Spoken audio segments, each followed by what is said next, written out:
Investigators continue to look into the cause of Wednesday's blast. Friends and family members of the victims of the East Harlem explosion are beginning to mourn their loss tonight. Our Michael Herzenberg joins us from the scene with that story. Michael. Cheryl, still at this hour, there are plenty of firefighters and recovery workers on the scene. Take a look back here, half a dozen to a dozen firefighters just outside of where the two buildings collapsed, and a front end loader still pulling out debris. Arson investigators have been looking for possible points of ignition. They were expected to examine the meters and the gas pipes in the front of the basement today. Almost all of the rubble, though, has been cleared away. There is less than 15% left. Investigators will look through all the material to try to find remains not discovered at the site. More than 60 people were injured in the explosion Wednesday morning, 8 people killed. Family members and friends of Andreas Panagopoulos held a funeral and mass today.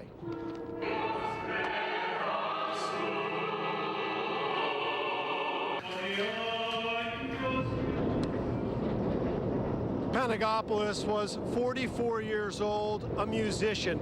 He moved to the U.S. from Greece when he was 17 years old.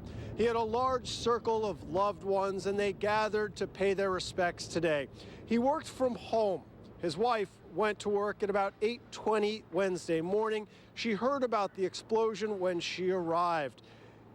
Panagopoulos is being remembered as smart, talented, and kind. His body was discovered Thursday morning.